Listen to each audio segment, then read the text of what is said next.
Um, but yeah, no, that's a cool fan edit, though. I thought it was like a real thing, but like, no, it's like, oh, it's a fan edit because it clearly says it. As long as they say they're fan edits, then I'm fine.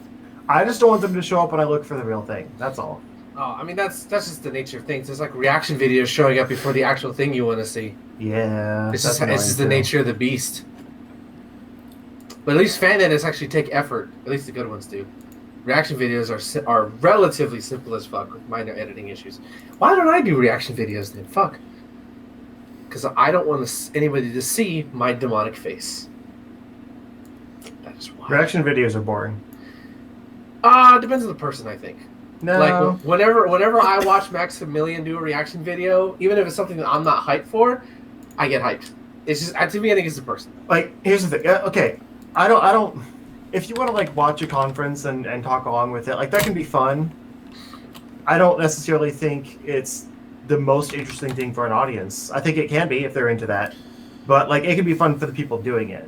But, yeah, like, that, you know why I'm talking about like videos that are so popular now? Because everyone is isolated, no one has any friends anymore, so they need to have videos of people to feel like connected to it. Yeah, that's true, sadly. But no, I'm talking about like that overreacting, like I'm gonna break stuff because the thing was. Oh, that stuff. Yeah, no. That's what I think of reaction videos. And the only YouTuber I watch reaction videos for is Max, because he reacts to fighting game stuff that I like. It's like when he gets fucking hyped, or like he'll like there's a bit he does where. Like when during E3, EA will be doing like something, and he'll just start spinning the chairs for entertainment, just because he knows his chat doesn't want to watch it. So he'll start putting classical music behind it, and it's fucking hilarious every time. I think it ultimately depends on the person and the person who's watching whether you're gonna like a person's reaction videos. That's fair. Because like I've seen some reaction videos just out of curiosity, and like some of them just don't capture that energy. Versus like for whatever reason, Max can just make me fucking cry and laugh and do all that shit. I think I love this man. I don't know why. I think you do. I think I do. He's like my favorite content creator. Ouch! I'm right here.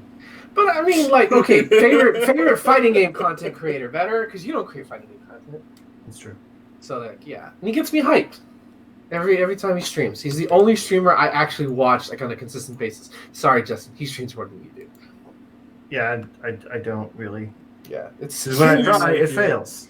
Yeah, streaming sucks. It really sucks. I hate it. But I'm ready because I am. Hold on. Okay, now I'm ready. I'm kind of low energy, but I'm ready. Oh, I'm bringing it, baby. I'm bringing it. You want me to be positive? You want me to be fun? I am fucking ready. Okay, I'm here. Justin, you recording? Yup. All right. Ben's recording. I'm recording. Yeah. Oops. Hello,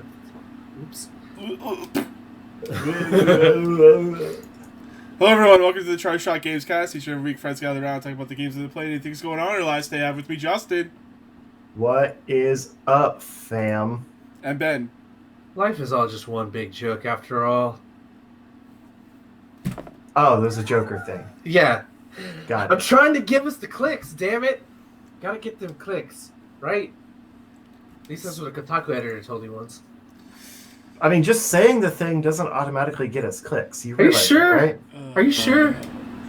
Unless we can now tag this as a Joker review. Yeah, just tag it. Yeah, fuck it.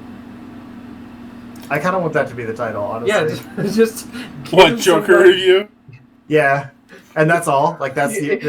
We can't talk about Joker anymore. I listen to this podcast because they're talking about Joker, but these guys actually talk about good video games. Thanks a lot. I kept waiting for the Joker review to start. That'd be great. I need to cut this out. Oh, do it. So today we'll talk about video games, I guess. I just been grinding in Destiny, but you can listen to that on my Destiny podcast. So let's talk to Justin. I haven't really played much of anything of note. I was trying to get some video stuff done still this week, and it's hard to both play things and like make anything with my limited time in the week. I've also been working until 5 all week, so it's like by the time we finish eating and stuff, it's maybe 6:30, and yeah, it wasn't conducive to getting anything done. But I did. Let's see. I'm kind of brain dead. I'm sorry. I jumped into a little bit of Star Wars Battlefront 2. It was a very big download, so like, basically all I was able to do like while it was still downloading was do like one arcade match, which just gives you like a few characters to kind of test it out while the rest of the game downloads. But I was able to play enough that it like unlocked the ability for me to switch over to Kylo Ren and run around December for a little while. And man, lightsaber combat is fun. Like in that game, it's not even that interesting. You basically you have like a block button to like send the pew pews back at the guys, and then you have a slash button that just like automatically does like the combo slashes and stuff. Yeah, and then you've got your loadout. Like Kylo Ren has like a force pull, and he like yanks someone towards them and it automatically kills them. He's got like a rage where he just kind of like goes forward and just rah rah rah like at everything for 10 seconds or something like that. Mm-hmm. And then I don't remember what the third one is. I think it's some kind of like defensive attack or something like that. But it just felt so good because to me, shooting in a Star Wars game is not interesting. Like, I know I probably got the wrong game for what I want, but I did hear there's like some dogfights and stuff too, and that is interesting. Like, being in a ship and shooting and stuff is super cool, like the Rogue Squadron games and things like that. But just like being a stormtrooper in a Star Wars game, that's nothing. So, what's cool though is like it does have a ton of characters in it. And, like they keep adding more with new games or with the new movies and things like that, like for free. So I was kind of going through all of the different characters and stuff once I actually did get the game downloaded, and that's like really good renders of everyone. Like it's a beautiful game, and so I went down to Obi-Wan because I'm doing an Obi-Wan Halloween costume this year. My lightsaber should be here on Tuesday. I'm excited. And I was just kind of like circling him around, like, okay, let's see if we've got this pattern right. Because my wife's making like the tunic and the cloak and all that stuff, and like she's got it down. She's good at this stuff. But I just wanted to see because like all you can really see online are like movie stills and things like that, or like costumes you can buy, which kind of suck. So I wanted to see like the actual 3D render, like totally accurate, and that was kind of like. That's not the thing I should take away from this game, but like they're really good renders. I could see all the fine little details of like what we could do for the costume. So that's gonna come super in handy. But the story mode so far is also really good. Like it's very cinematic. I like the voice acting. It's great motion capture. Yep. You can tell they put some money into it. I didn't get very far because it's kind of hard. Like, no, it's not. Come on. It is. Like I said, I'm not a big fan of the shooting stuff. So, like, to me, I don't know. I played it in first person mode. Maybe that's part of my mistake. Yep. But I had a hard time with it in third person. Like when I was doing the arcade mode, I had a hard time with the aiming and stuff. And it just feels really loose because like it's energy shots, whatever you call that. Like beam weapons, and so it never really feels like there's much weight to your hits, and so I was never sure when I like actually took out the enemies because it just like normally pew pew pew, it just hits them, screen. And then eventually they fall, but sometimes they got back up, and it was just like I don't know, it felt kind of weird. Oh shit! Your opponent was the Undertaker? Oh no! Oh, I thought you were gonna go with zombie, but no. Sure. But I don't know. I need more time to like get into it. But I kept doing one part of the mission, like the first mission. Well, I guess second mission technically, because I wasn't the little robot guy anymore. I was actually Aiden, like trying to escape. But I kept doing like one part of the mission over and over again, and I would get a little bit further and then die and go back to the same like 5 or 10 minute ago checkpoint, and it was making me mad. So I quit for the night, and I haven't gone back because, like I said, I haven't had time. Did you lower the difficulty? I was about to. Because really, I only care about the story. Yeah, you might as So, well like, just do that. Yeah, exactly. When I jump back in, I'm going to lower the difficulty. But I was just kind of surprised that like the gunplay was actually pretty difficult because there's not really a great cover system or anything in the game, and because like there's no real weight to the weapons, whether you're shooting or being shot, I would never notice when I was almost dead.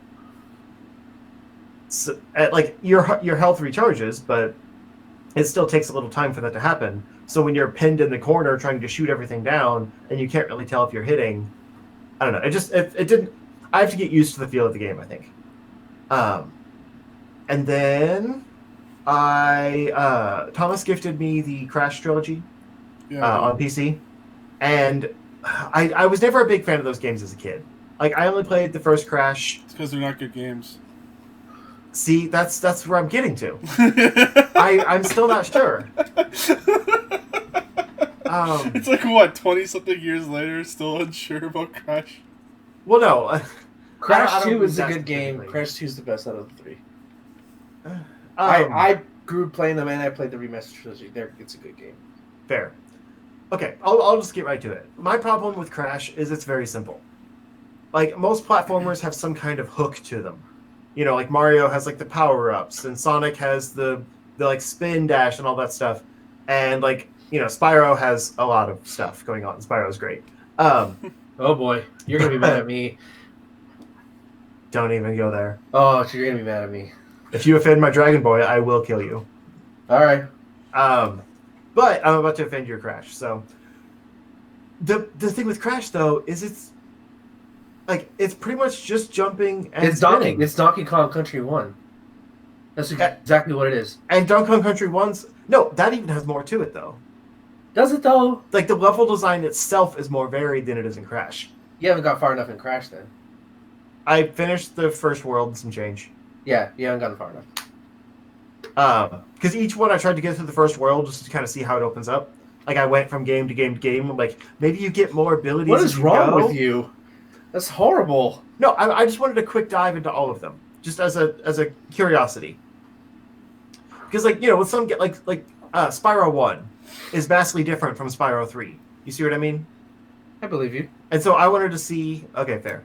I wanted to see if it was the same for Crash, where it's like maybe the first one is like a test, and they like just made it very simple, gave you just enough to get you into it, and then like even with Donkey Kong is like that too. And with 2 and 3, they added more mechanics, more abilities for Crash to use, that kind of thing. And they didn't. No, they do. In 3, you get in 2, you get the ability to crouch. Not as much as 2, but definitely 3. Towards as you get further in the game, you do get different power-ups and stuff, and different gimmicks and stuff that help you. Like Crash 3, if you want to talk about going through a level in a fun way and skipping shit, Crash 3 is your game. Like that's where I was. Crash 3, actually, I think I liked the most of what little I played. It's the most varied, and I think it's the most fun. Yeah, I definitely get that. There's a lot more variety to the types of levels. But Crash 2 is better. Crash 2 just felt like more of the same, but with better layouts. I don't know. And it's telling that like this trilogy added like new levels for Crash 1 and 3, but not 2. Well, that's because they were. I don't know about the third game, but the first one, that one was a game that was supposed to be in the game originally, but they took it out because it was going to be too hard, and it's a ridiculously hard level. So it's not like they made. I tried it. Yeah, it's ridiculously hard. I haven't even tried it because I'm too scared. But the third one, I don't know the story behind that one. I don't know if that's the same thing. That might be a whole new level. Maybe. But the first one is just a remaster of a level that was not in the first game. Gotcha. That makes sense then. But yeah, I don't know. Like, it's still not hooking me. And I don't want to immediately go to the Crash is not a good game. Because clearly a lot of people love it. Crash 1 finds some value. People are wrong, that's why. Crash 1 is, if you even talk to Crash fans, Crash 1 is the least liked out of the 3. I get that. It's very simple. Yeah. When most people talk about Crash, similar to Sonic, it's Crash 2 that people talk about the most fondly. Yeah. And you called me crazy, but that's why I wanted to try all 3 of them a little bit. Because I played Crash 1 on PS1. And I also, I got it on, the PS3, PlayStation Network version or whatever, to try it again. Because I think it was, free on PlayStation Plus or something 1 month. And I was like, okay, maybe I misjudged this as a kid. And I still couldn't get into it. And on this new version, I got a little bit further, but I was like, it's just jumping and spinning. That's it. Like, there's nothing else to this. And it felt like a Game Boy Advance platformer game when there was only they only had 2 buttons, so everything was very simple. Felt like there was some kind of fun level design, and like there was even Crash games on the Game Boy Advance, for example. And this didn't feel any more advanced than those did. Whereas like the Spyro games on Game Boy Advance actually still managed to be really good. They just changed up the style a little bit. But I don't see the appeal of this series, I guess. Like, is it just really good platforming? It's good platforming, especially the second one, and not so much for me, but like a lot of people who are completionists love these games because of the challenge. It's a pain in the ass, but for a lot of people who like 100%ing things, it's so rewarding for them. Yeah, I don't understand how to get everything. Like, I went through those levels. I'm like, I don't know what I missed. I mean, I didn't see anything else. Most of it is just, and the first one is just boxes. You just need to get all the boxes, and some boxes are hidden in certain places. Thankfully, you're not playing the original one where like certain, like if you blew up a TNT in the first game, you walked away. It doesn't count those boxes in the original. It does in the remake, but not in the original. So, but like in the second game, you can get special gems. You can go back to other areas and take alternate routes. So it's more so of the challenge. And yeah, but I didn't see any of that stuff. Like I don't know where it was supposed to be because there's no alternate paths. You just walk forward. You didn't get far enough. I'm going to tell you that right now. It's also Crash 1's like a harder game than the other two, so it's for a lot of people who do like Crash 1, it's the challenge. And also like Crash 2 is a good solid platformer. It doesn't. I mean I grew up with this, so maybe my nostalgia's blinded, but I played the remake on the Switch last year. Yeah. Or this year, last year. So like, and this still holds up to me. Like, it's nothing great, but it's fun. The music's great, the animations are great. Sometimes I don't need to ask for much. I don't need a platformer to reinvent the wheel every time it comes out. It just needs to work and be charming. It's also a lot of charm too. Yeah, it's got a very good aesthetic. Like, I love the style of the levels, like, the visuals, which I know it was a big deal back then because it was like one of the most beautiful games on the PS1. Like, they pushed that system to its limits. Yeah. Now it still looks really good aesthetically, but it just kind of looks like a DreamWorks cartoon. Yeah, but it's more stylized. It doesn't look that special. Like, it doesn't look like it's pushing the hardware or anything. Yeah. But it doesn't need to now. Right. But I'm just the reason I say that is because like it came out in the era of platformers, like when everything was a mascot platformer, and a lot of them didn't like hold up long term, but Crash did.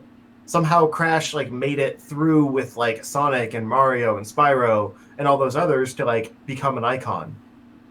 Whereas like Croc and because those games were legit mediocre. Glover was great. Shut up.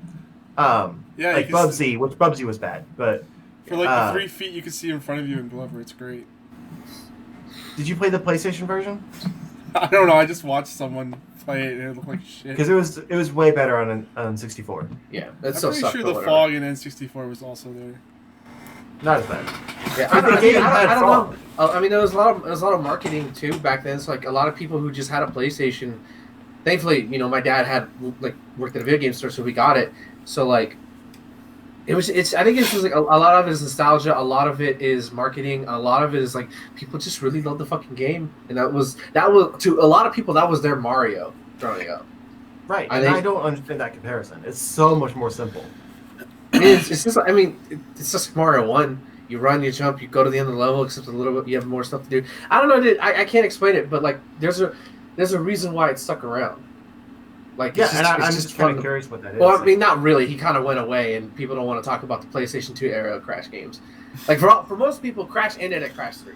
Most people don't want to talk about... I think there was a Crash game on the 360, wasn't there? Yeah, and it's not. No, we don't talk about Yeah, they don't talk about that. Yeah, I know. I was surprised when I learned about that, too. But, like, I think it's just, like, people hold those... I think also this is that because of how bad that era was to a lot of Crash fans, that they hold these three... which were like the golden years, like our Crash will never be. They may never get that again, and up until recently they didn't. So, I think a lot has to do with that. But that was probably somebody's first platformer, and it just something about it. They probably wanted to fuck Tana. Let's be honest. It's for furries. Okay, that's the hook. Oh, I'm sorry. that would all It's for make furries. sense. Yeah, I mean, I kind of get it. Like that's one where like, yeah, but she's okay. gone after the first game. She's gone. I noticed they gave him a creepy little girl instead. Yeah. Oh, her sister Tootie? Yeah, she's fun. She used to ride a tiger in the third game. Not Wait, Tootie. so I remember this one. Wrath of Cortex wasn't good. No, it's not. That one's okay. That one has like a weird partner system. It's like basically Crash in 3D, but so it's finicky. But the era that people talk about bad Crash is like after that. Okay. Because it's like the only Spyro. time I played Crash games was like the demo, the demo things like at Walmart and stuff. And I think there was like Crash Bash was on there. Wrath of Cortex was on there a little later, like those kind of things. Yeah. So I played them a little bit. Yeah, Crash Bash is not well liked from my understanding. Wrath of Cortex is okay. I've seen a Let's Play on it. It looks fun. I never played it, but a lot of people, Crash died after 3. That's just the honest truth, and they just hold these 3 to a pedestal. I thought the Game Boy Advance games were pretty well received. Not maybe with PlayStation people because like he wasn't their boy anymore. So it's like console loyalty kind of thing. Yeah. So I didn't even know there were Crash games on the Game Boy Advance until like 4 years ago. Like it's never even knew. I mean, you don't understand how hard I went in on the Game Boy Advance. I probably played most of the games on that thing. Right. I was mostly into RPGs and strategy RPGs and shit, so That's I fair. must have missed it. I don't think I remember playing any platform on that damn console. Oh, there's some really good ones. I'm sure. I could do a lot more videos on underrated Game Boy Advance games. You should do underrated videos on Game Boy Advance platformers. So when they did the Game Boy Advance Mini, You dressed up as a Game Boy Advance for Halloween. Just the white. Which one? Which color? The purple or the white I had the only at Target branded purple. Not to brag, but it had the Target logo on it. That's oh my funny. god! I'm That's not funny. kidding. I tried to scrape it off, and it was underneath the screen glass or whatever. Oh, for real? Yeah, Target chill. yeah. Oh. It was Oh a my- Christmas gift or something. I had the white control one. over it. I miss my white Game Boy Advance so much. But yeah, so I played some Crash. I just kind of wanted to get some thoughts on it because I feel like there's something else missing. But Yeah, it doesn't always connect. Not for everybody. They're fine platformers. okay, It's okay if you don't like them. You're still human. that's fair. And then I don't really have anything to report yet, but I kind of did some deep research on like Pokemon hack games because I'm kind of impatient for the new ones. Like I'm still not excited for them. I want Pokemon in my life again, so I'm gonna It's drawing closer. it's Mhm. just the next one. Like I'll get it because I want Pokemon and it's the new one. Mhm. But I was trying to find like some more modern Pokemon hack games, like Mhm. DS, 3DS, something like that.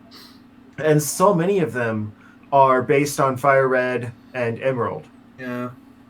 And like those games don't have the the nicer like kind of Animations. slightly and sprite. animated sprites, and like I like that kind of more like 2.5D angle on the DS games. I think that was the best era for Game Boy or for Pokemon games. And there's really no good hacks for that. And there's like nothing for 3DS because I guess the 3DS is hard to hack.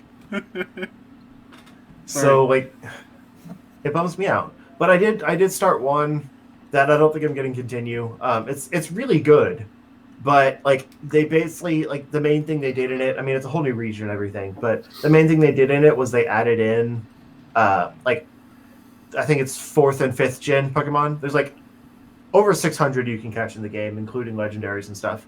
But some of the like toned down sprites for them look really like out of proportion and stuff. Mm. It was like a giant Starly Oh, that just looked upsettingly big. I bet you that thing is really big in IRL.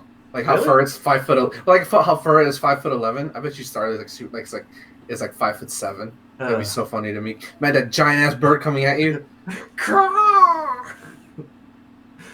But it's a little star. Like, Yeah. What is it? What is the Starly? It's It's a bird. no, I know, but like what kind of? I get confused by all the birds. Maybe a hawk or something. I don't know. I had one on my team because it was badass. Because like its evolution is Staraptor. Yeah. I'm So it's thinking like it was a hawk. I think it's a bigger bird. Bigger bird? But Okay. Anyway, all the birds look the same. I don't even care. Yeah. But like everything I was running into was like, granted, it was the beginning of the game, but it was just normal type rodents. Like I ran into a Pidgey, a Starly, and P-Dove? another bird. Not P-Dove. P-Dove's stupid. Yeah. And one other bird I can't remember. And then I ran into both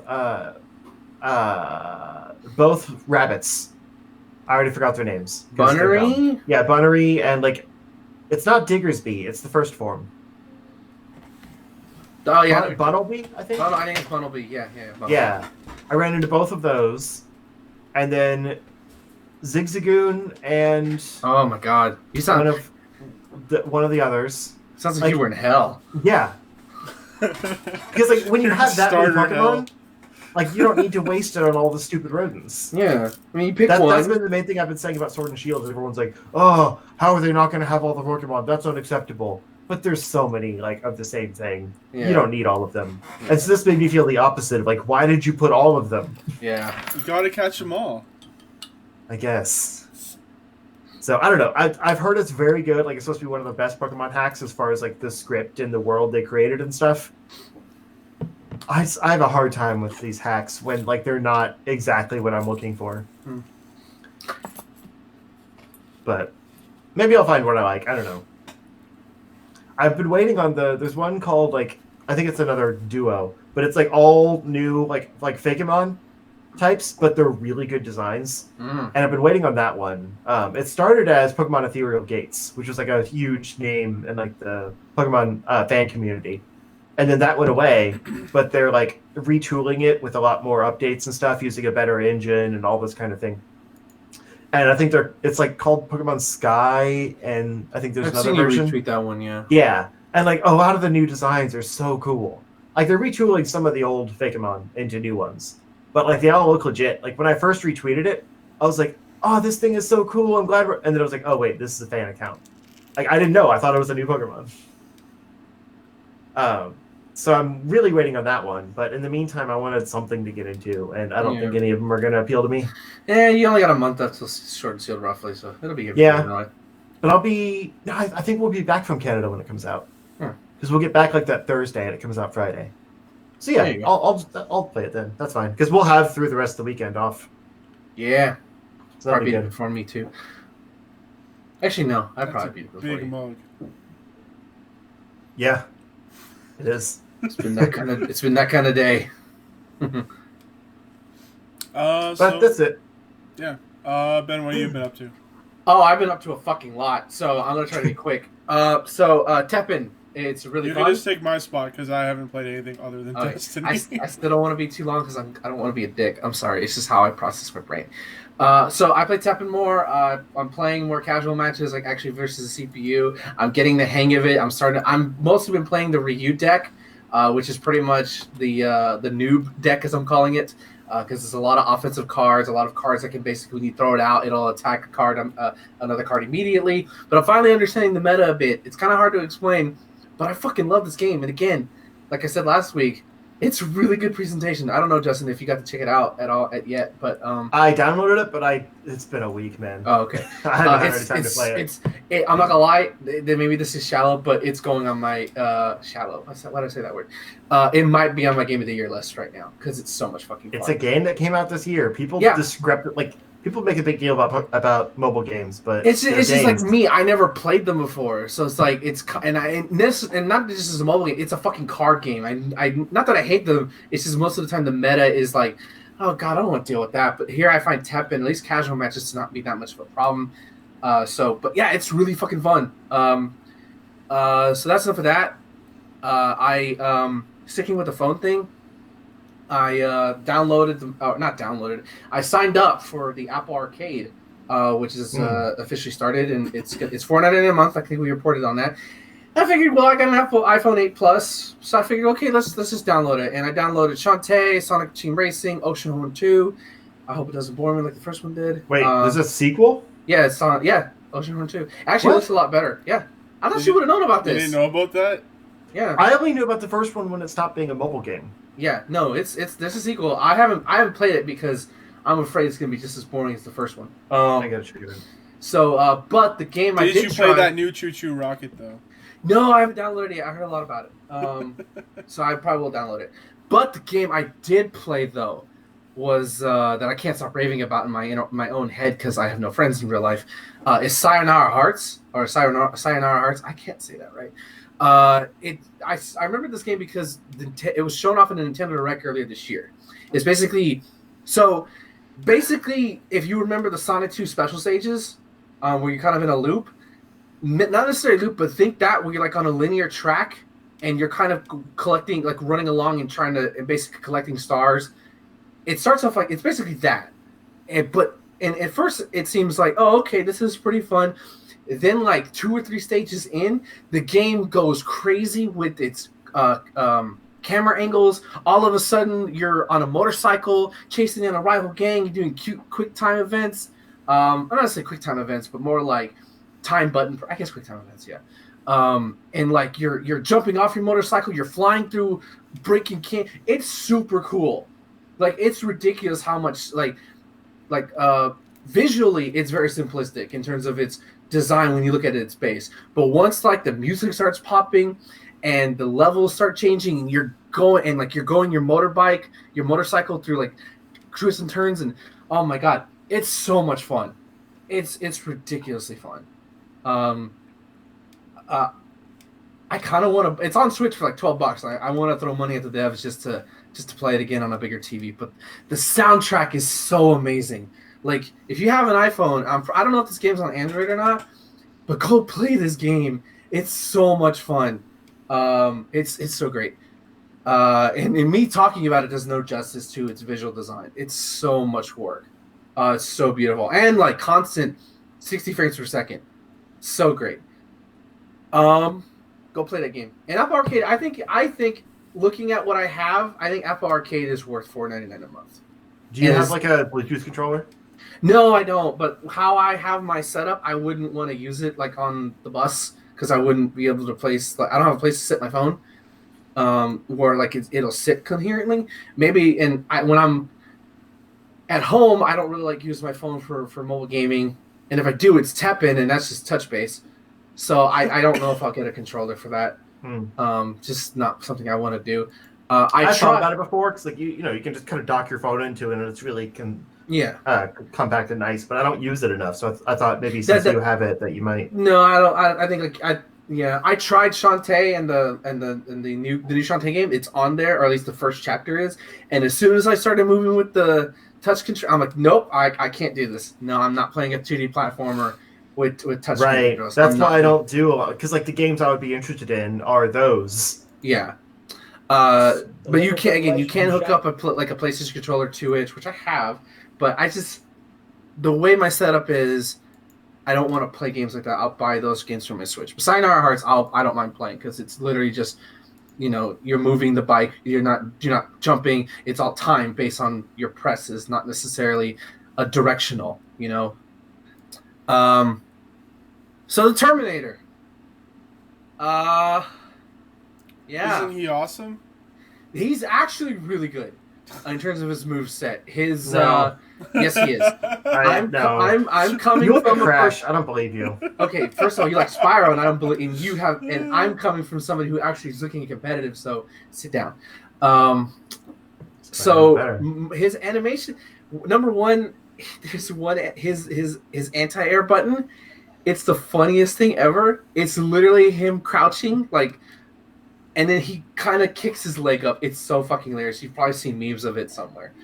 But overall, number one, the endoskeleton move that takes up 2 slots, it fucking sucks. It's the worst move he has. It's awful. So it was in the trailer where he basically, at the end of his life, he can become the endoskeleton. And out of that, you only get a punch and attack kick. You don't get the endoskeleton till you have 10% life left. And even though you have infinite armor, you still take damage, and in Mortal Kombat 11, you can die to chip. So you're pretty much dead. Unless, you can get, it makes no sense to have this move. Wait, I heard that, the like Scorpion Spear doesn't work, but that still does damage? Yeah, that's what chip is. So What? That's what chip is. So like certain characters have armor, like or moves have armor. While it doesn't inherently do like complete damage, chip is like chip is basically you're whittling it away a little bit, and you can die to that in Mortal Kombat. A lot of fighting games have kind of gotten rid of that concept. Kind of makes me mad at Mortal Kombat, so it keeps that shit in. So if I get the endoskeleton, I thought Street Fighter had chip. you can get chipped out to supers in Street Fighter V, Okay. but not to like if I hit a person with a light jab and they're blocking. Okay. Old school Street Fighter, you could. So overall, his Terminator's toolkit is fine. He's a guy with shoot guns, but he's actually really fun once you start playing with him. He has some really good command grabs. His Running Man move is great because you can cancel it. You can take him down. He has a cool fatal blow where he looks to the side somewhere and crushes your nuts, including women. So I guess he crushes their ovaries. His basic, he has a move where he can become basically have not infinite armor, but infinite armor for a set amount of time, which that's better than the endoskeleton, even though it's not visually as impressive. He basically gets hyper armor. He still takes shift damage, but it's much more worth it than, say, the exoskeleton. His grabs are good. His animations are good. Like, he's not visually the most impressive, but every time I've seen people talk who like the Terminator, they're, like, going nuts over all, like, the little things. His second fatality is actually pretty cool in terms of its kineticism. Basically, he walks away, comes in with the motorcycle, rams the opponent with the motorcycle, so they go like flying in the air. He casually gets off the motorcycle while the motorcycle is turning and then shoots you with your shotgun. And it looks and it's just all so cool. Not as impressive as say the Transfer to the Future and having the robots kill you, but it's still a cool super. He's basically bad Lobo. No, he's not. The thing is, he's not bad. He's not what you may have wanted, but the character. I didn't want Terminator, so right. Yeah. He's not in terms of Terminator fans. Most Terminator fans I know are happy for this. I will say this, and this is coming from a lot of fighting game head. He's gonna be. Well, you're not most Terminator fans. Most Terminator fans, not all Terminator fans. Not all.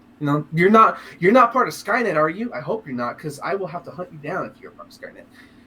He's not the character. Never tell. You should get red contacts. All of a sudden, Justin's eyes start going because of the contacts. So. From what I've heard, he's gonna be good, and they don't know what his. You might see him in like some top 8s because a lot of pros are liking him right now. He can get ridiculous damage. Basically, he's gonna be one of those characters. I hope he stays good because I think he's a cool addition. He's not a character I'm gonna play. Personally, the character I'm playing more of is Nightwolf. Shut up, Justin. I like him more and more. I'm surprisingly playing his command grab variation, which is variation 2. It's super fun to play as. I just think he's a cool character, and I never thought I would say that about Nightwolf, considering I was never a fan of his to begin with. But I'm playing they just started a new season of Mortal Kombat League online, and I'm going full in all on Nightwolf, like I did with Sub-Zero in the first one. And like all the costumes now are like Halloween themed, so it's a lot of oranges and blacks. Like Noob Saibot has a really cool one. So this game is alive and well, and I like it so far. I played Spyro because I paid off my layaway because the lady gave me $20 and I was able to use that towards my layaway. So thank you, random lady who gave me $20, whether or not it was on purpose or not. Is Spyro 1 the opening supposed to be that boring? Like I was bored out of my. You want to talk about Crash? And I was seeing it with Crash. Number one. I played the flight thing first because that was the first thing my eyes drew to me. That was your first mistake. Well, it's there. It's like right there. Go here, idiot. Right? So like big shiny thing. I'm gonna go to it. Why can't I play with like non-inverted controls? Why is that not an option in this game? The game that came out in 2018. Because dragons fly a certain way. That's stupid. No, don't make that bullshit excuse. Like, it made me so mad, and I kept going. I'm like, can I change? No, you can't change the settings. No. That's so stupid. Dragon's gonna drag, man. No, every other game I play that has flying mechanics, I can change it to my preference. Wait, you change flight controls to up? Yes, because that's how I've always played it. What? At least give me the choice. And this game See? doesn't give me the choice. I do the same thing, but Dragon's gonna drag. Oh my god. So yeah, that's I got used to it. I never want to play it. I never want to play those games. Or that little specific thing. You can't judge the entire game by that. No, I'm not. I'm not judging the entire game. Spyro fans still hate that part. That part soured me a little bit. But then I did kind of the rest of the level, and I'm like, number one, the music is way too soothing, and I kept myself falling asleep to it. Like, it's just way too chill.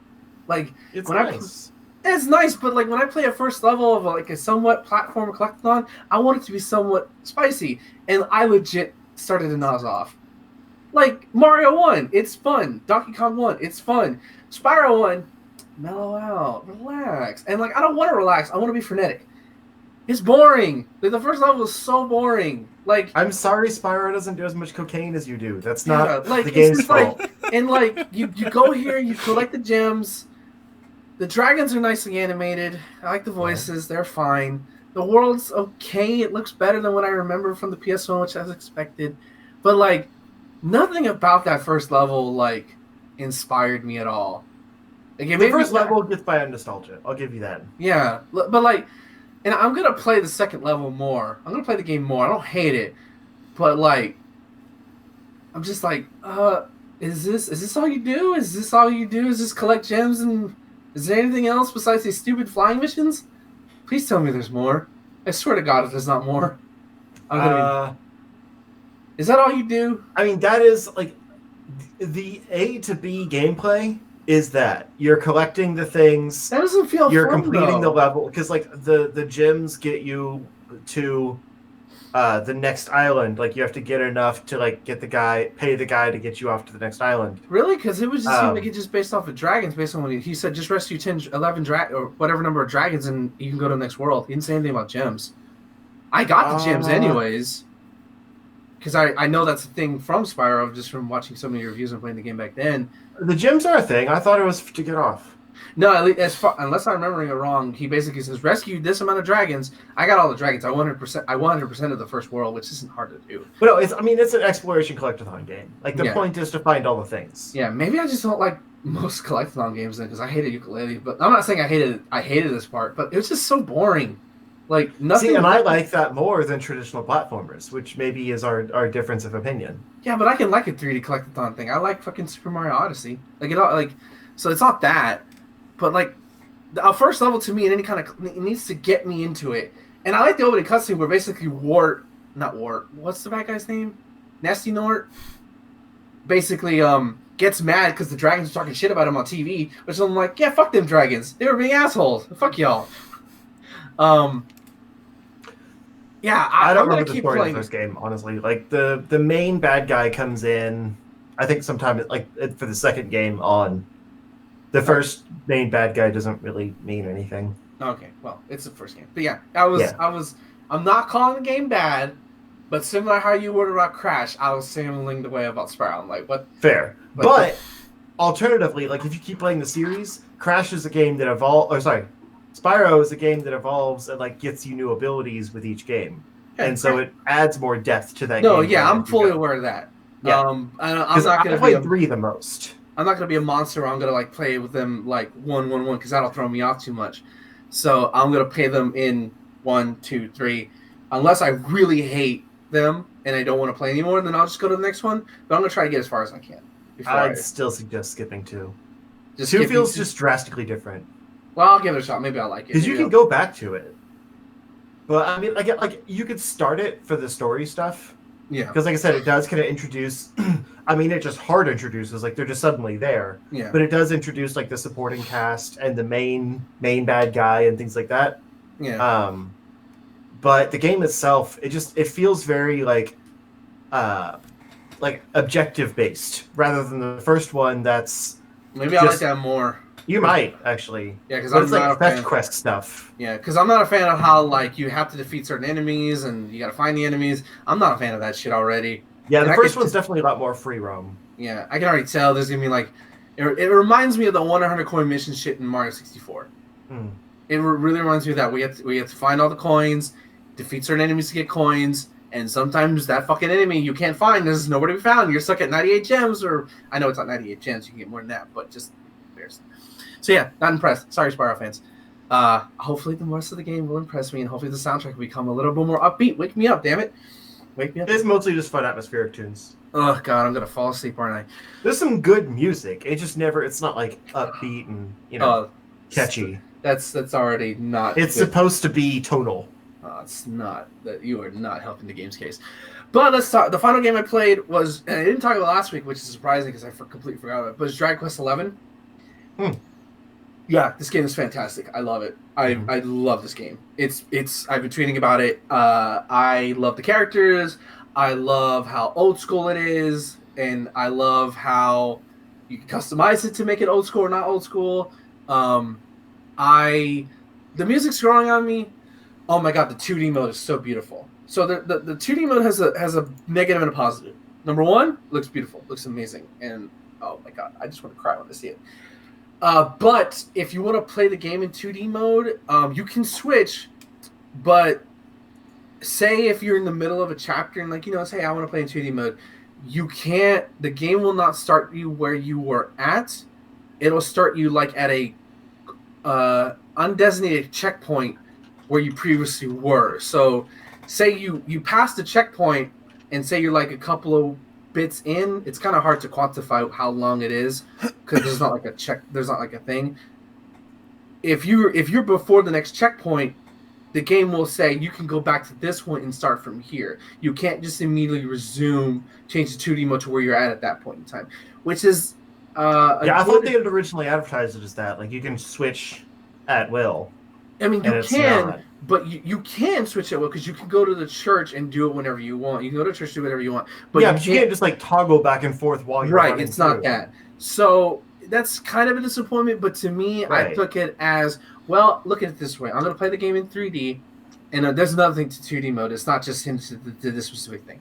So to me, it just says, well, I get a second playthrough that I can just play in 2D entirely. So I just looked at it that way. Well, the only reason it seems weird to me is because I feel like that should be possible, where it's just like the switch of a button, kind of like how the Halo 3... I think it would break the game in terms of traversing. It would make it too easy, and I learned that very early because I tried in the first area after you escape from prison because they can use the Darkspawn, similar to how my mother called me when I was born, and. That joke didn't land, man. Whatever, dead crowd. No, because you interrupted me to make it. Sorry. So you escape from prison, and you find a friend. You escape from prison, jump off a waterfall, and then you get the ability to transform to 2D. And in the 3D area, it's a pretty big not Breath of the Wild-esque, but mini-sized Breath of the Wild area. You can walk around, go fight monsters, go up cliffs, go to it's nothing super interactive, but things you can explore. In the 2D mode, and then you have to climb up these like wooden stairs to get to where you're going. In the 2D mode, it's literally so much smaller, and once you get to the stairs, there's no climbing sequence. You're just in downtown. So I think they might have done that just to make it so that you can't break the traveling. I don't know. That could be my thinking. I could be wrong, but I take it as I have another playthrough that I can do in 2D, and people who bought Dragon Quest last year have a new way of playing the game that they didn't have last year either. So I'm trying to take it as a positive. I can see that. The only reason I thought it was weird is because that was originally in the 3DS version that didn't make it here. Yeah. And in that one, the top screen is the 3D view and the bottom screen is the 2D view. Yeah. So you're always in both at the same time. Yeah. So you'd think it would be easy to just make that switch, but you made a good point that it functionally plays different. And in 3DS, you're not switching between them. Yeah. You're just seeing a 2D view. Correct. So you don't get out of those cheats that way. Correct. So that makes sense, I guess. Yeah. So, but here's where the 2D mode comes into play. So a little bit after you get your two female party members, you early in the game you'll notice these little ghost things. Actually, you'll notice in the very beginning of the cutscene, in the opening cutscene. And you don't know what they are. You can't interact with them until this checkpoint where one of them will start talking to you, and they're very oh, jolly good sir, very stereotypical British accents. Not voice, but it's just how the dialogue is written. And basically, they transfer you to a town called Ticking Town or Talking Town, whatever, it doesn't matter. And it's all 2D. And in that section, oh yeah, I heard about that. And this is really cool for Dragon Quest fans because this is my first Dragon Quest game. So basically, you get to play specific events from older Dragon Quest games. and so you have to find them in the wild, like the little ghost monsters. They tell you a password. You can go back to this town and replay a scenario from it in the sprites and oh my god, the encounter rate is up the ass in those. I just did the first one for Dragon Quest One. I'm assuming it's from Dragon Quest One, and like oh my god, I moved like 2 inches in the encounter rate. Like oh god, what the hell? But it's so cool that it's there. You know, like I imagine like super hardcore for Dragon Quest fans. Not for me, but I still enjoyed it just from an aesthetic point. Like besides that, like this game is fantastic. Like I'm glad that something can still be old school, but still have a lot of modern conveniences. Like you can heal all your parties. You have an automatic run. It has auto saving. You can change your equipment without wasting a turn. I haven't gotten multiple party members. You can switch out party members to test out if that wastes a turn or not. I don't think it does, based on what I remember people telling me. But it's just like it has enough modern conveniences, but it still rocks its core tradition to make it fun. And again, the world is super charming. The characters are super charming so far. And I asked my friend of mine, are all Dragon Quest games like this? He goes, yeah. I'm like, well, it actually has made me excited to go play more of them if they're all somewhat like this. So yeah, this is definitely a Game of the Year contender for sure. Which I didn't know how to feel about Dragon Quest until I played it. I guess that counts since the Switch version came out this year. And it's new there is new content. True. Yeah, it's technically a new game. Yeah. So yeah, that's all I've played. I played a lot. I'm hoping to play it. I mean, can I count it based on the demo? Because I did really like the demo. I don't. It depends on where the demo ends. Because I don't know. Because I'd imagine the demo will end right. It's 10 hours. It ends like 10 hours in. Yeah, I imagine the demo will end right before you get to like the 2D when they explain the 2D section, because you can't play the 2D section in the demo. Right. So I imagine right around there. I think you could, because a lot of that charm started building up there. Okay. I need to get back into that. I got so caught up in Zelda and stuff for a while, I let everything else fall behind. But my brother bought it, and he's going to play through it and then let me play it. But, it's a huge game, so I don't know if I'll play the full game this year. Yeah. Well, the quest system also helpful because the people will tell you, oh, the things are over here in this area. And it's like, oh, that's super helpful. The map's super helpful. Mm-hmm. It's so beginner friendly, and I love it. Yeah. Oh, I love this game. Let's hurry up the show so I can go play more. My bad. I think I went on a little too long. I apologize. Are you done? I'm done. I played a lot. All right. Yeah, so I'll just share my raid experience here for like a couple minutes. Did you get your jacket?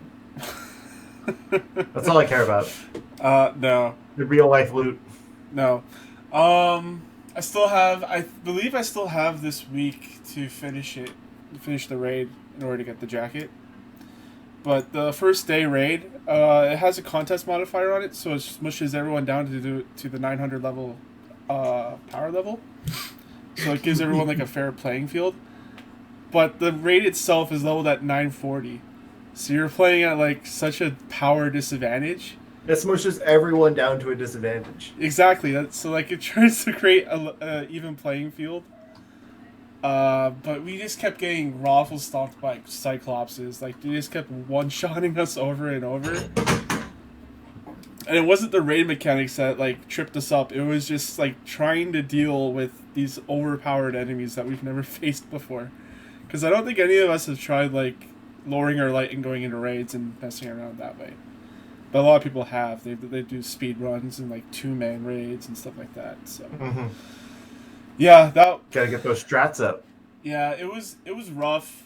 We only got past the first encounter, and we stopped at the second encounter. But I still had fun doing it with my clan, like just messing around. We ended up coming up with like inside jokes and stuff, and the boss drops poop that you have to collect. Like we ended up calling it poop, but I think everyone else ended up calling it barf. But I don't know. We're more classy, I guess. But yeah, it was a lot of fun. Just really fucking difficult, and I wasn't expecting that going in, and I'm hoping to finish it tomorrow. So that's pretty much it. Other than that, just been grinding that stuff up, and now I'm at 952 for my power level. Dang. Yeah. So I thought the hard cap was 950. The hardcap's 950, then the pinnacle is 960, and then you could just go infinite from there. Oh, You get the Infinity Stones? you can just keep going up. Yeah, you could just level up with experience. Huh. Wow. Yeah. So. There's even like a lore tab about completing a dungeon at 999 power, and that's actually possible now. So, we'll see. Yeah, I'm not gonna talk about anything else because I haven't played anything else. It's been that week where I just go to work, come home, play Destiny, sleep, and that's it. So yeah, let's head into the news then. Oh boy. I don't want to talk about any of this stuff. I mean, No? I think It's all just China being dumb. I don't care. you kind of should, but whatever. All right. Well, I was gonna start off with PlayStation, but let's talk about China, I guess. We can start with PlayStation. We already let the China out of the bag. Oh. We're in China's bag, technically. No one puts China in the corner. Yeah, no. I mean, I looked at our stats recently, and there was a lot of downloads coming from China. I don't know why. Oh. Oh boy, maybe we shouldn't talk about Those this. are going to go Oh, away. Sorry for saying I didn't care about you. Please keep listening. Well, it could be bots. It could be bots. It could be bots. Yeah, you're right.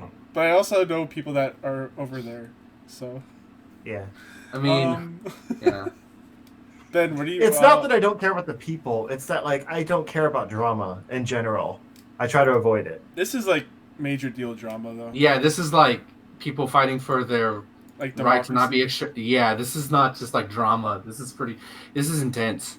And also China. Well, to be fair, it started as drama. And by the time it got serious, I didn't know any of the details. Well, this particular thing, yeah, but the overall situation with China and Hong Kong, that shit is more what we're talking about. And like, yeah. Ben, do you want to break down the stories then? So, the China thing. So, just to give context about the China situation we were talking about, basically, Hong Kong is introducing a new law that they can be extradited from another country. So, like, China basically extradite people, and of course, Hong Kong used to be under British rule. Mm-hmm. And they would, and once they relinquished that, they would be understanding that Hong Kong would still maintain their democratic political system.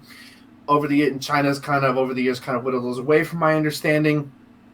And now this new law is just basically reached a boiling point.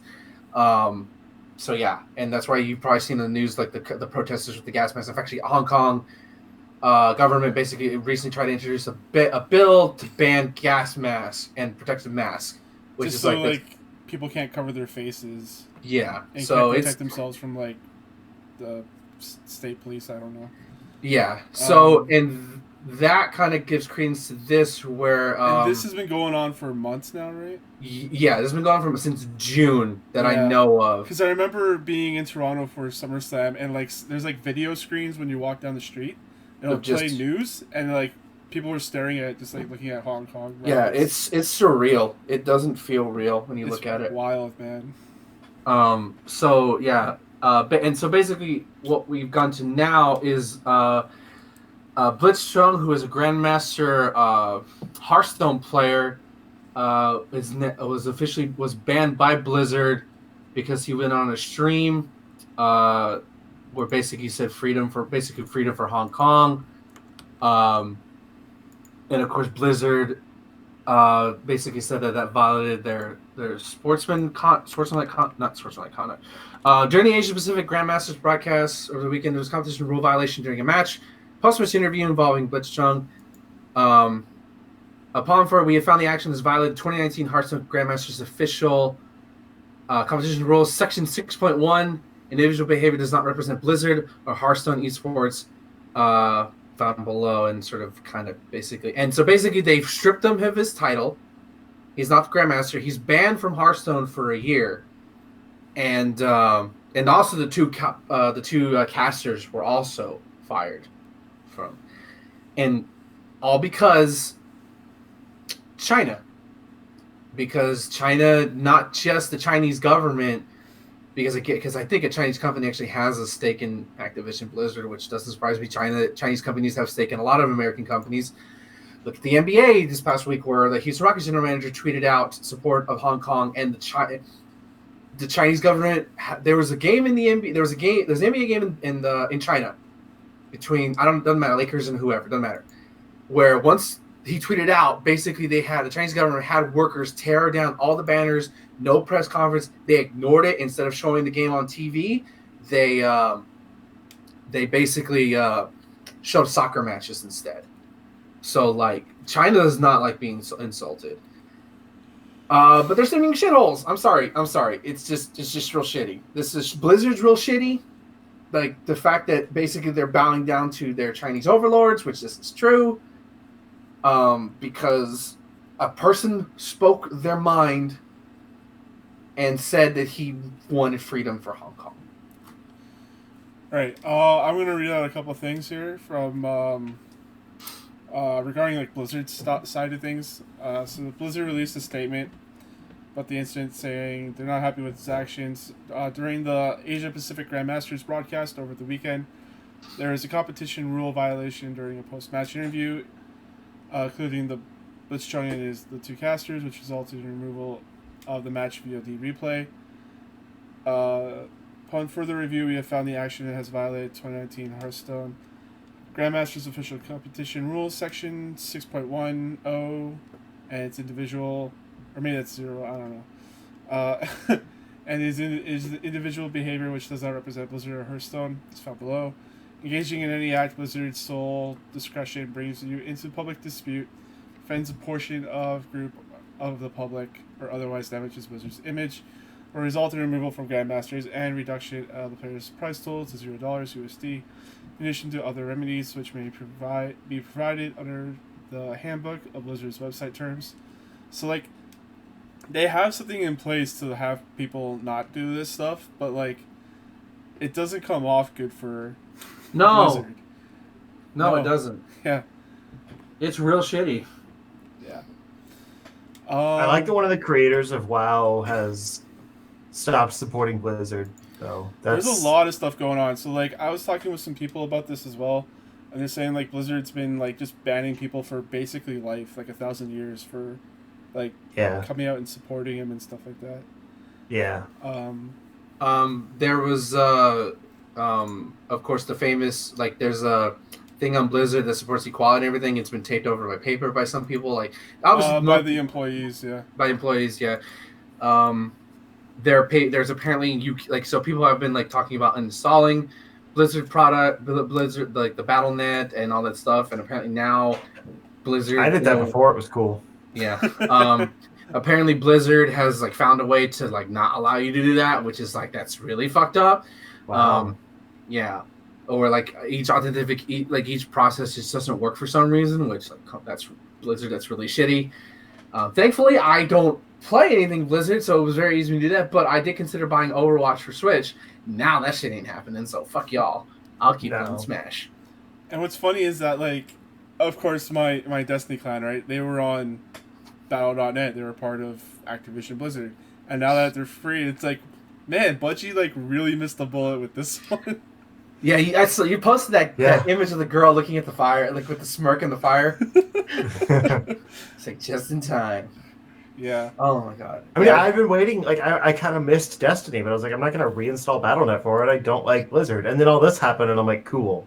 I feel justified. Yeah. Right.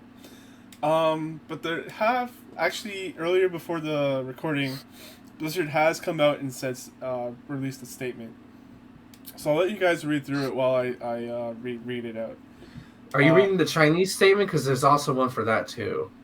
I don't know what the Chinese statement is.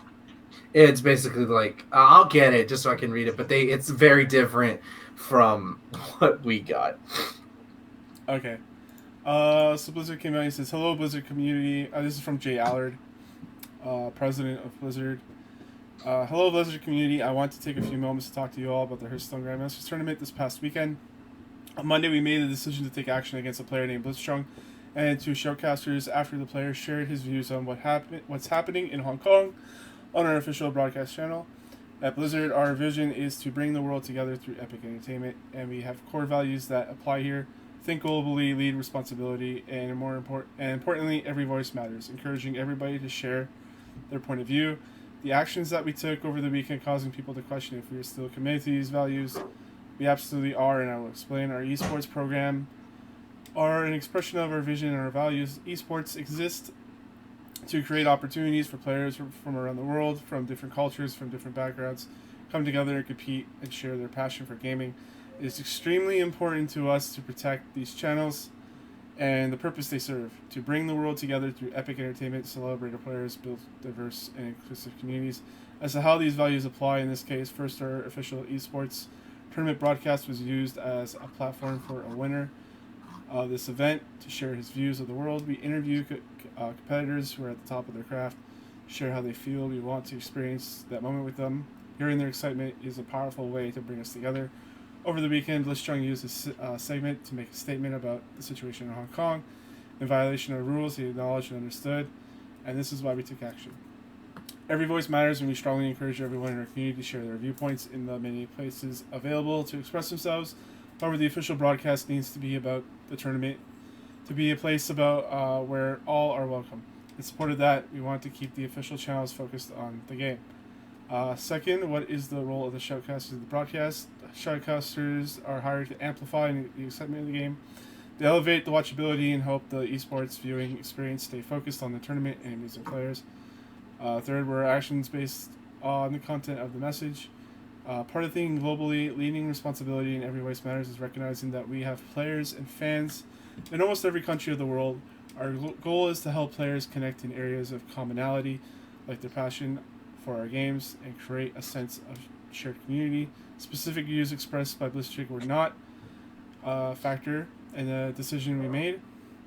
I want to be clear, our relationships in China have no influence on the decision. We have these rules to keep a focus on the game and the tournament to benefit the global audience, and that was the only consideration in the actions we took. If this has been opposing viewpoint delivered in the same divisive and deliberate way, we would have felt and acted the same. So what Blizzard could have done better. Over the past few days, many players, casters, esports fans, employees expressed concerns about how we determine the penalties. We've had a chance to pause and to listen to our community and reflect on what could have done better in our hindsight. Our processes were accurate and reacted too quickly. We want to ensure that we maintain a safe and inclusive environment for all our players, that our rules and processes are clear. All this is in service of another important Blizzard value: play nice, play fair. In the tournament itself, Blizzard played fair. I don't know why that's starred. That's weird. Emphasized. We now believe he should receive his prizing. We understand that for some of this is not about the prize, and perhaps for others it is disrespectful to even discuss it. This is not our intention. The playing fair also includes appropriate pre- and post-match conduct, especially when a player accepts recognition for winning in a broadcast. When we think about the suspension, 6 months for Blitzchuing is more appropriate, after which she can compete in Hearthstone Pro Circuit again if he so chooses. There is a consequence for taking conversation away from the purpose of the event and derailing the broadcast. With regards to the casters, remember their purpose is to keep the event focused on the tournament. That didn't happen, and we are setting their suspension to 6 months as well. Moving forward, we will continue to apply tournament rules to ensure our official broadcasts remain focused on the game and not the platform for divisive social or political views. One of our goals at Blizzard is to make sure that every player everywhere in the world, regardless of political views, religious beliefs, race, gender, or any other consideration, always feels safe and welcome, both competing in and playing our games. So, like, I can see their point in, like, not wanting someone to be, like, expressing political views and, like, and social, like, stuff on their platform.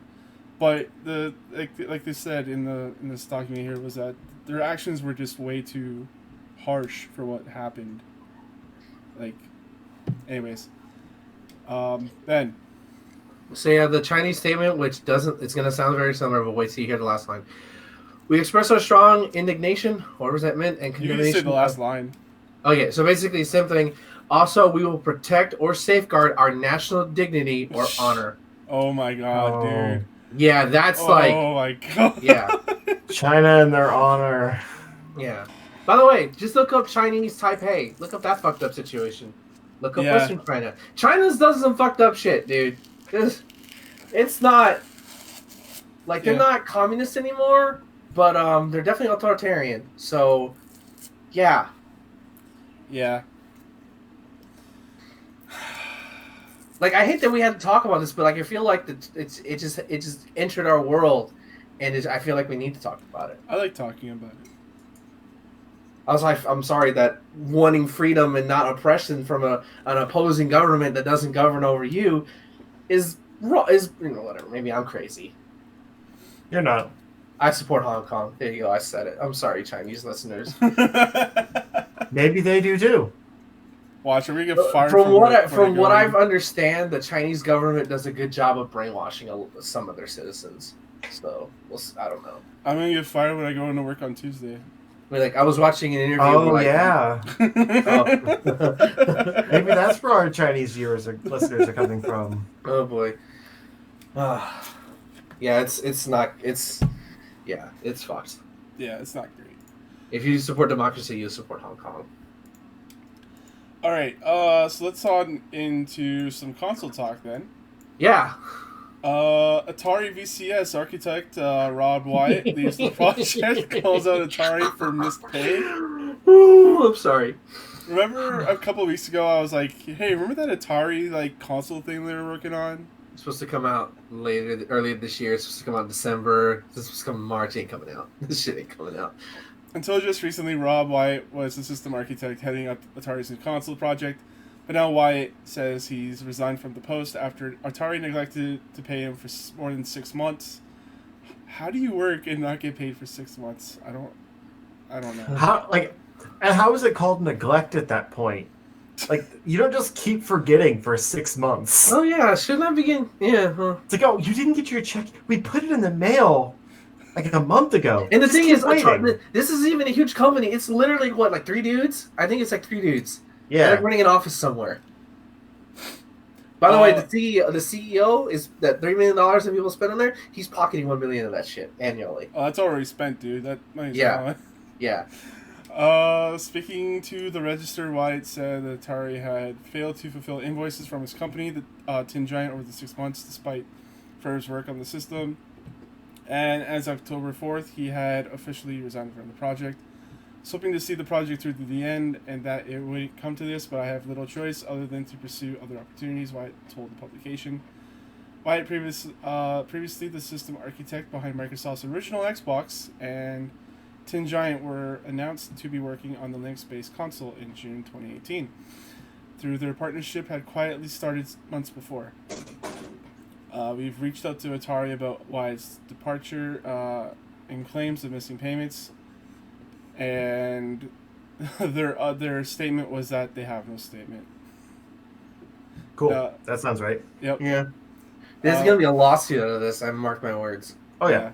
For back pay at the very least, but probably more. He doesn't sound very angry. There's no quotes of him being very angry about this, which is odd. He must be very, very well rich. Or have a lot of money backed up. Yeah, you'd have to he worked not for need to get paid Microsoft and for the 6 original months. Xbox. He probably had. It must be nice to work for 6 months and forget to not have a paycheck. That's fucking nice. Wait, when are you having get paid? Also, we're getting money. Also, if you have a legal battle ongoing, sometimes you can't talk about stuff. True. So he might be not making statements and just quitting because he's already spoken to his lawyers and they're like, yeah, this is your course of action. That's true. Yeah. But this will connect, I promise. I follow Matt McMuscle's YouTube channel, one of the former Super Best Friends. Yeah, he has his What Happens. Right? That's what I was going to get to. I've been watching a lot of those lately, and he had one on Duke Nukem Forever.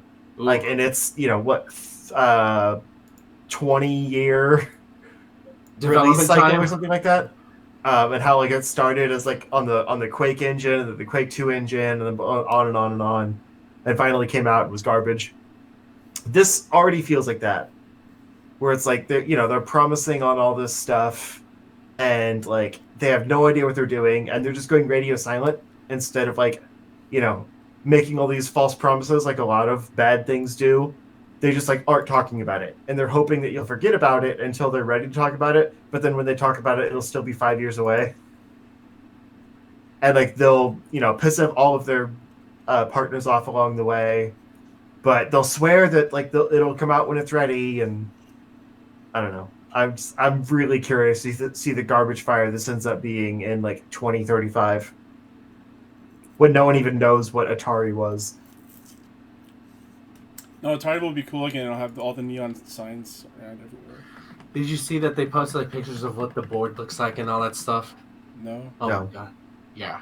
No, I listened to Pat the NES Punks podcast, and he's sort of been covering this extensively. Him and his co-host. Oh my god, it's hysterical. Like it's just such a shit fest. Oh, I see. Yeah, there's an article now. I see it. Yeah. But what's wrong with the board? Nothing wrong. It's just like this is what we're gonna show, and that's it. There's nothing. Like it's just a board. What does it tell? It doesn't tell me anything. What does it do? Apparently, when you turn it on, it's just a computer interface. You guys put $250. Well, yeah, it's Linux. Yeah, it's like that's it. Really? Okay. So it's like All the the console specs on that's it seem- actually going to come out. PlayStation 5 gets a holiday 2020 release date. So yeah, revealed on PlayStation blog post. The console is, as you might have expected, officially called PlayStation 5. Yay, PlayStation 5. What's weird about this is that like they just had that state of play shenanigans, and instead of waiting for state of play to show this off, to say this at the end, like this could have been their stinger, right? No. They just put it out in a tweet. I don't. Well, it was in their blog. I get it. It's still about roughly the same thing. They linked it out to Wired. Yeah, I know. I'm just saying they love their blog post stuff. Yeah. It's just weird. Like they put the last Catacris. This is from Catacris. Basically, he said like you put the PlayStation Plus stuff in your direct, but not this. Yeah. The bigger. Okay, it's whatever. Yeah. I mean, but I'm excited that PS5 is going AMD Ryzen because it's like my computer is basically a PlayStation 5. That's what that means to me. What they're using is an 8-core, 16-thread, x86 64 AMD Ryzen Zen 2 CPU. you did not speak English there. It's better than my computer, but still. It's a mid-tier Ryzen CPU, apparently. But will developers use it to get consistent frame rates? That's the thing. They need to focus on frame rates and not like 8K. Yeah, no graphics, none of that. Get your frame rate consistent and get your online the games better. will scale. That's the thing. Like it's going to be backwards compatible with everything. They already announced that. Like it's going to go back to PS1 support. That's really good. And it will be as good as you want it to be. Like it'll have a lot of toggles on it. So it's like you can act. They're focusing on ray tracing, which I still don't know what that is. But it'll be like the PlayStation 4 Pro with like the boost mode stuff. It'll be a lot more tiered versions of that, where it's like you can focus on performance or graphical fidelity and that kind of thing. So basically a PC, but without being a PC. Right, with console exclusives. That's what these last consoles were. Pretty much, yeah. No, you're right. Except for my Switch, baby! Yeah. That's just a Android computer, or Android tablet. Yeah. But they didn't say much about the actual system aside from like some base spec type stuff, which we kind of already knew. But the controller is a DualShock 5. They haven't said that yet. I mean, if it ain't broke, why fix it? They basically said it's going to be the same, but with some added features. So let's just call it the DualShock 5. I hope you can use your DualShock 4 for it. I hope they call it something other than DualShock 5 just to mess with you now. I mean, if it ain't broke, why fix it? Fuck. They called it the PlayStation 5. They're going to call it the DualShock 5. They had the 6-axis before. No, that was just the DualShock. The 6-axis didn't exist. I don't know what you're talking about. That was a fever dream. Oh, is that the weird motion controls one? Yeah, it was the one they originally showed off as the boomerang controller. Oh, that's and then it became the DualShock. Was that actually 3? a real thing? Or are you lying to me? That was a prototype. Okay, Yeah. I was like, there's no way that was sold in stores. No. No fucking way. Like, it was originally not like there was an actual physical prototype at E3. Yeah. And then it became okay. like with the first PS3 announcement, and then it became the 6-axis like DualShock 3 controller. Right. Okay. And then they got rid of the 6-axis stuff because no one used it. Nope. But yeah, the main differences here are the controller. We assume it's going to look basically the same, but they announced that it's going to have USB-C charging, which is good. That's really good. Haptic feedback, and adaptive triggers. Which the Xbox One already has. Yes, it does. And I mean, to an extent, the GameCube had, but that's beside the point. I hated that with the GameCube though, because it's so hard to emulate a GameCube game. Because like some games rely on like either the push down or the actual click. Oh yeah. And you can't simulate that with an emulator. Anyway, haptic feedback is essentially like it's kind of HD Rumble, but it's Rumble. more. It's got more sensation to it. So it's not just like different intensities of rumble. It's actually like a different feeling in the controller. I gotta read this quote here. So from Mark Cerny, it says haptic feedback will come through highly programmable voice coil actuators located in the left and right grips of the controller. Yeah, so that means nothing, but it explains that they showed off a specific game, which I guess is a really popular VR game, and it gives you realistic feelings of things that the player character comes across, like soggy mud and bouncy wooden bridges. So like the haptic feedback in the controller might feel like kind of mushy, or it might feel like it might kind of like get rickety in your hand, like that kind of thing. Cool. So it can actually kind of give you like the feeling of texture when you're playing. Yeah. And then the adaptive triggers is what Xbox has had for a while, where I think this is a little different though, isn't it? Because like it's different levels of resistance. It's not just like depressing the button at different rates to do different things. Because like it's popular in racing games where the more you push it down, the more you accelerate. Or yeah, like I think the Xbox controller might not be as advanced, but like it had the thing where like in driving games you could feel the resistance of the road when you're driving. Like when you like normal driving, you feel like that resistance with the treads. Huh. I guess I just never noticed that. It had the same kind of thing. Also with shooting as well. Like actually, I played some of Destiny 2 New Light just to see what that was like, and the number one thing I realized I missed was the force feedback, the rumble. I was like, I got it because I don't get that from playing PC games. I was like, I missed this.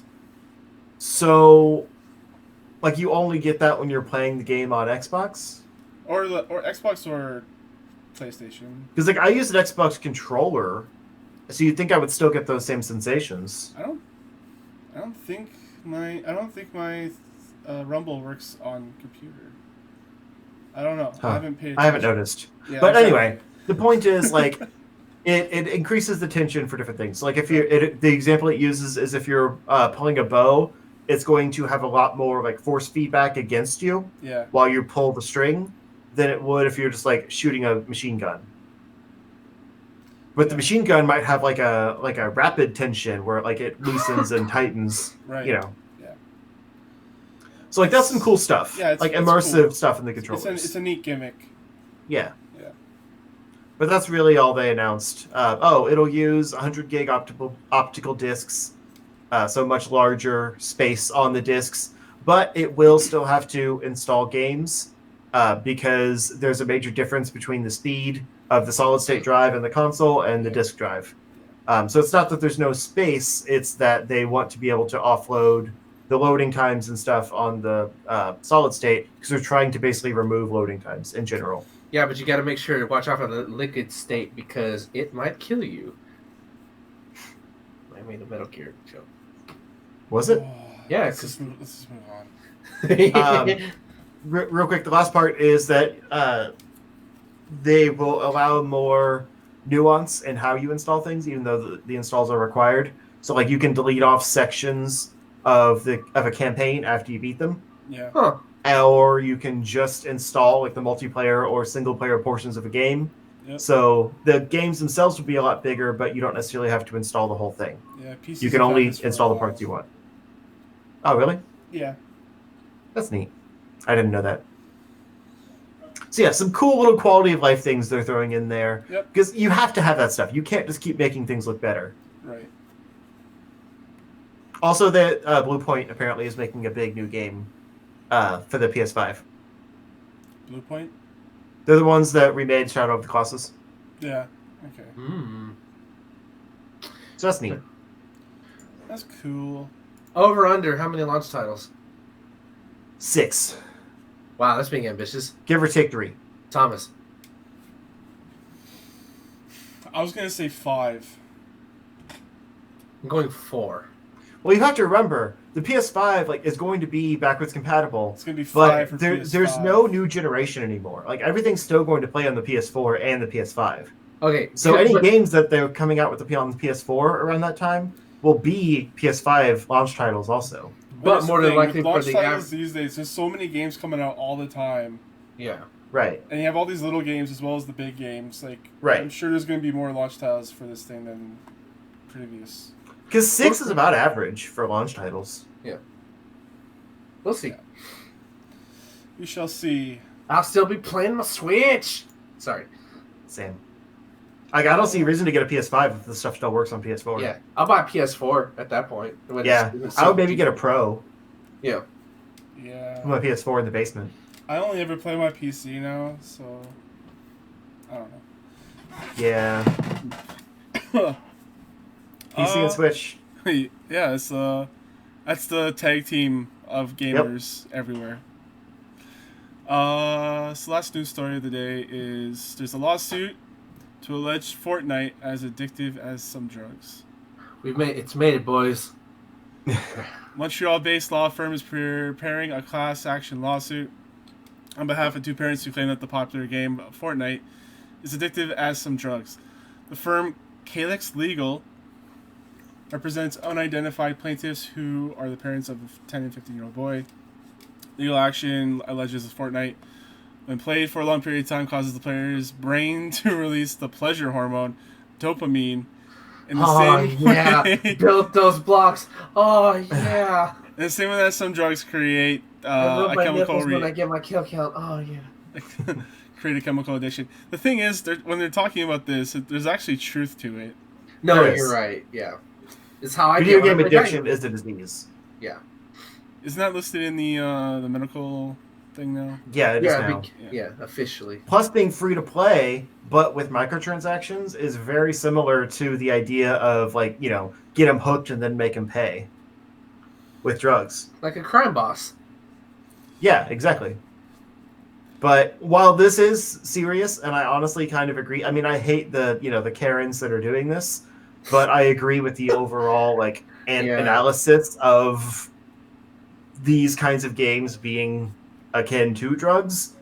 Although arguably without the same, killer side effects. Yeah. But my only joke here is the idea of a 15-year-old kid going to rehab with all these hardened drug criminals and stuff, and they're like, "Oh man, what are you here for, kid?" He's like, "Fortnite."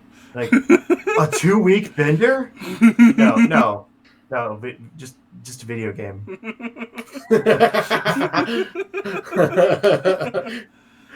Oh my god. I'm gonna say that parents are shitty parents. That's what I'm gonna say. I mean, yeah, parent your kids. Yeah. That's obvious. Yeah. But that's true of drugs too. If you let your kids get into drugs, you're a pretty bad parent. Yeah. I'm glad I had a good, relatively good parents. One more so than the other. Where I didn't was, I played a lot of video games, but I also learned when to stop when the chocolate hit me. I thought it was funny. When the chocolate hit you? Chancla, it's sandal. Mexican, it's Spanish for sandal. You get the chocolate. Okay, because I don't know any. I forgot y'all are Yeah, because that's why it wasn't funny. It's funny. Any of our Hispanic listeners we'll What's our understand what Hispanic viewership like? we'll I don't understand what actually the know. chancla means. Oh, Yeah. When your mom brings up the chancla, that means you know I it's have some serious. coworkers and they talk in Spanish, and I have no idea what they say. Ask them what the Uh-huh. chancla means; they'll know. And then they speak French like one morning, and I was like, oh, I understood that conversation. And then they're like, they You just know laughed French? at me. I know a little French. Hmm. Okay, so we got a question from Mike again. Mike, the TV. Yes, that Mike. And he says, what is your favorite gaming mascot? Not Crash. I was laughing earlier in this podcast because I saw this question while you were talking about that's funny. Spyro and Yeah. Ash. Uh, So, who wants to go first? Sonic the Hedgehog. Huh. That's mine. So you're a big fan of not good game series then? Listen, my life is Sonic the Hedgehog. When it was young, it was great. We were fast. We were kind of fat, but we were doing well. We got older. Shit started getting worse. Next thing you know, you have a gun. I don't fucking know why I'm here anymore. So yeah, See, Sonic. I've been. It would be a mild troll video, but I do have some serious points. I've been this close to making a video for audio listeners. Very close.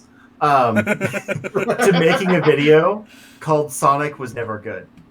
Don't do that because that's not true. I know. Like I said, it would be a clickbait title. It would be slightly trolly, my but it's one of God. those things that would pull people in, Oh hell and yeah! then yeah, like it they would. would have You- to get to the point. You don't want like the 100 Sonic fans tuning in. You don't want that, my guy. No, I don't. And I'm not knowledgeable enough on the Sonic series to get away with that. But I would watch a video called that because I do believe it. I don't think Sonic was ever like a AAA series. I think it was always pretty. Like he's a cool guy. Like he's a good mascot. I love him as a character. I just don't think the games were ever that great. Would Knights count as a mascot? No. No. Yeah, No. No. it was a dream. No, it wasn't Dreamcast. It was more the Mascot. Saturn's mascot. It was never on Yeah. the Dreamcast. Because Sonic has always been Sega's mascot, but they Yeah. tried to make Knights. I mean, I only had one game and then it went away into the Wii, so it doesn't really count. I just love Knights. You have to have at least 3 games, I'm going to say. Yeah, That's that's fair. fair. So yeah, Sonic the Hedgehog. See, mascots is tricky because it's not just like what's your favorite game character. It's what's your favorite character that was like iconic for a thing. Does Link I count as a was mascot? going to No. say, I don't think Link counts as a mascot. No, he doesn't. What about Mario? Mario Well, definitely yeah. does, yeah. Okay. I think my pick would be Mega Man. Yeah, Okay. that counts. Yeah, that counts because he was Capcom's. Yeah. Wait, does Ryu count then? Yeah? Yeah, because he's kind of like Capcom's fighting game mascot. Him and Chun-Li. Yeah. Like if you look at Capcom, like it's Mega Man and Ryu, basically. Okay. If you had a theme park, Ryu and Chun-Li would be like the Disney princesses. And Pretty much, yeah. Oh, Chun-Li and a Disney princess got. Oh my God, DeviantArt, here we come. I was never really into all that mascot stuff, so I think I'll just have to cop out and just say Mario, because It's a good one. He's the OG. Mario, Well, Pac-Man would be more the OG. He's like the Mickey Mouse of gaming. he is. Yeah. He's actually. I think there was a time when he was more iconic than Mickey. Yeah, Yeah. that's. I don't that's my know. cop Mario out. is the worst part of his own universe. No, he's No, that's Wario. What are you talking about? That's No, Luigi. Wario's great. Yeah, How you're dare right. you. No, it's Waluigi. That's what it is. Because he's Yeah, a fucking definitely. meme. How dare you? He's a walking meme. That's all he is. I don't have a Mario amiibo. Yeah, because they're not special. Right. Thank you for understanding my point. All right, I think that's gonna do it for us here tonight, guys. Justin, Thanks, Mike. Where can the people find you? You can find me if you look up Zero Score on Twitter or YouTube, or I guess streaming platforms if I can get my internet sorted out, like Twitch and Mixer. I have new graphics and stuff. I just haven't been able to use them on there because my streams suck. Ben? You can find me at twitter.com/SmartlessE, where I'm going to trash Spyro the Dragon, praise Dragon Quest XI, and talk about Capcom stuff because I'm a fighting game shill. And you can find me, your host Thomas, on Twitter, CSG Thomas. You can email me, Thomas at charshot.com. You can check out our website, charshot.com. We have 3 Discords there. We have the official Discord of the website, the wrestling Discord, and my clan Discord. So you can come hang out. We're on Spotify. You can check us out there. Catch us on any podcast catchers that you may use. And until then, guys, enjoy your games. Good night. Bye.